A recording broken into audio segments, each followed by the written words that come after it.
So what does this geezer have to do with this sound card? Let's find out in this video.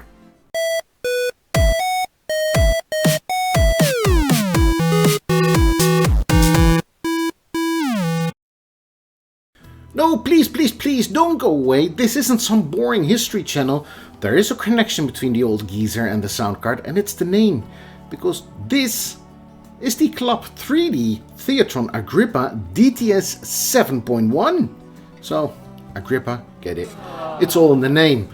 And it's a really cool name. I mean, Theatron, it sounds like a theater transforming into a robot straight out of Transformers and Agrippa. Well, the first thing that came into my head was Rome Total War from 20 years ago. But it's not about Rome Total War this video, it's about the Club 3D sound card. And it was the first sound card to be DTS certified for consumer products. It had both DTS and Dolby Digital encoding to upscale your 2.0 stereo sound to surround sound. So how cool is it? Let's take a closer look.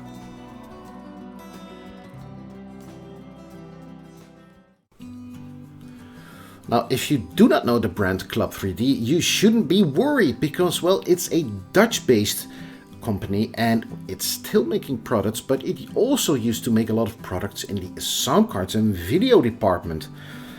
Companies like Inno3D and PNY were all those smaller companies that made excellent products, but they just couldn't survive the onslaught from Asus, MSI, Gigabyte and all those bigger companies, and so, well, they left the market.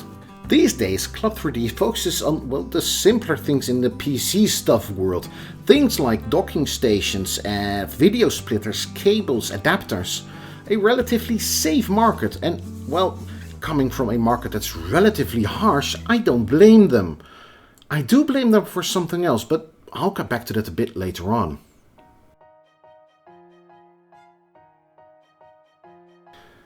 Now, when preparing for this video, I found out that this sound card, the Club 3D, is identical to the doesnt X-Plosion 7.1 Cinema.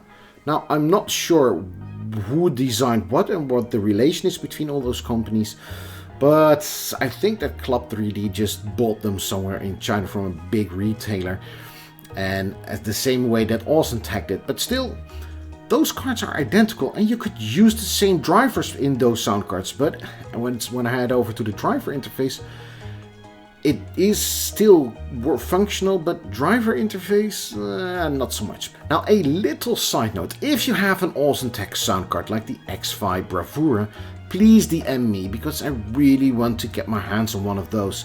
I want to feature it in a video and I want to add it to my vast collection of sound cards. So I really hope you DM me if you have one and you want to sell it to me for a friendly price.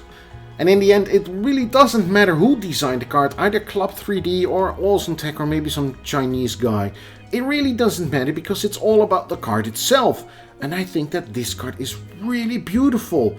I love the way it is designed. I love the way it looks. It has swappable op amps. The capacitors are beautifully laid out and it has a golden bracket that looks great. I mean, it's beautiful. I found that the original card was intended to get green capacitors, just as the doesnt ones did, but the green suddenly faded to grey on my sound card. It really doesn't matter, but I think the grey one looks just a tad better.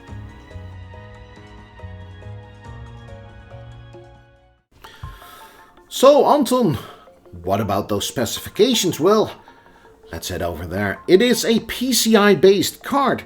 It has a C-Media CMI 8770, which is an 8th channel DSP. It has an integrated digital to analog converter, which is an 8th channel, 24 bits, 96 kHz. It has an integrated analog to digital converter, which is 2 channel and records at 16 bits and 48 kHz. Now, it is full duplex, meaning it can record and play back at the same time. It has an aux semiconductor CS4580p op amp. Now, it's a brand that I have never heard before, so it's cool to see it on there. And of course, as I said before, it has Dolby Digital Live and DTS real-time encoding.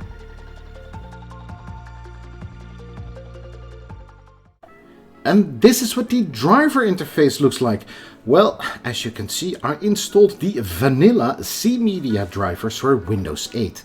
They function, but they have some real issues. I tried the doesnt X-Plosion cinema drivers, but they look exactly the same. And I tried to find the drivers from Club 3D, but I just couldn't find any of them. Now over here you can select the analog output like the headphones, 2 speakers, 4, 6 and even 8 speakers. You can also use the SPDIF or the Sony Philips digital interface output, and you can select the several encoders, including the Dolby Digital, the DTS and all the other ones. If you select DTS, you can also select here the Neo PC DTS or 7.1 virtual surround. Now there are also other settings you can have here, like the mixer, effects, karaoke or magic voice, or even the information. Now there is some key information missing here, and that's changing the bitrate and the sampling frequency. For that you need to go to the Windows sound settings, all the way here, click the speakers, select properties, go to the advanced tab, and here you can change them. But for the keen listener and viewer, you can see that there's something wrong here.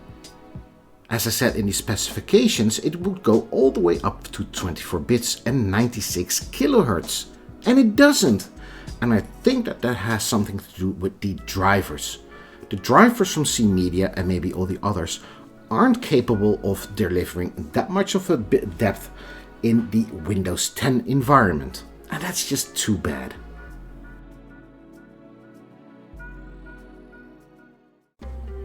Now when listening to this sound card, I was one of the worst experiences I have ever heard. First of all, the volume. I've never heard a sound card with such a wobbly volume.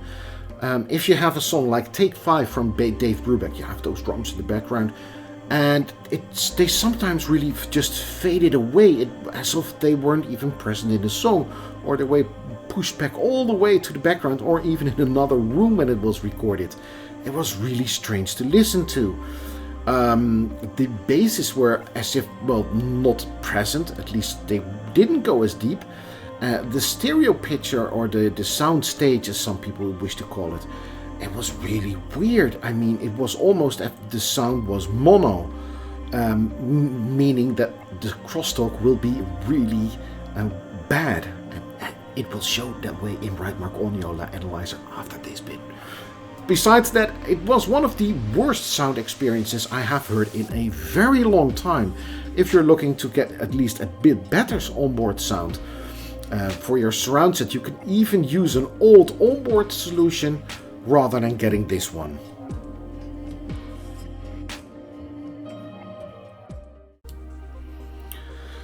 Now, as predicted in the listening session, the results from Rightmark Audio Analyzer, well, let's take a look at them together. Its general performance is an average with a very poor in stereo crosstalk, as I predicted. There are 2 other poors. The only good thing is the total harmonic distortion. The graph for the frequency response is appalling. I do not understand even why it gets an average, because in my opinion a poor rating would be way better. The drop-off point starts at 3000 or 3 kilohertz, and it starts to get audible at 10 kilohertz. And after that you will definitely hear it. The bass section isn't that good either, but it's not as bad as the higher frequencies. This is also something that I heard during those listening sessions, frequencies not being generated evenly. The graph for the stereo crosstalk shows us why it gets a very poor rating. Already at 20 decibels crosstalk is present. That means that sound is getting leaked from one channel to the other. Normally these would be about 80 decibels, so those results from Rightmark Audio Analyzer.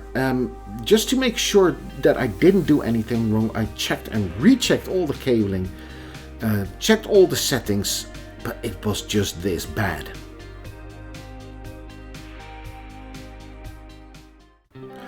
Now, as I said at the beginning of this video, I do blame Club 3D for something.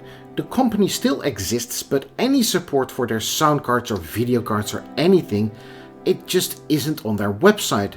If you go over to a company like MSI, you can still find information for old motherboards. Like I used to own the KT4 motherboard, and you can still find drivers and everything, BIOSes and everything that you could want. Club 3D doesn't. They just have their simple PC stuff, and they don't even bother with the stuff that they used to sell. It's like a bad divorce, and they cut out the pictures of their spouses from the wedding pictures and forgot they even had that person in their lives. And I do blame Club 3D for that. I mean, they don't have to upgrade their sound cards to the latest Windows 10 version. That's something that C-Media has to do.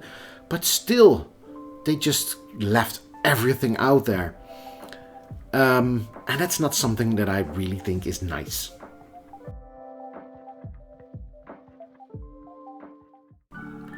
Now, of course, you can still find the drivers on the website from C-Media themselves, the vanilla drivers, as you could call them. Those drivers, Windows 8 drivers, still function on Windows 10, but I did have some issues, like getting it from 16 bits to 24 bits and getting it all the way up to 96 kilohertz. It was stuck at 48 kilohertz at the maximum. That also had a definite impact on the sound quality overall, which I could hear in the listening sessions and in the write mark sessions. And well, normally at this point in my video, I would say, should you get one? Or should you get one? I think you already know the answer. You shouldn't get one. It is nice to have, well, this sound card in your collection. I still think it's a really beautifully designed sound card. I love the way the layout is. It's a really good and nicely designed sound card, and it is a welcome addition to my whole collection. But otherwise, other than that, it's a sound card that you should walk around.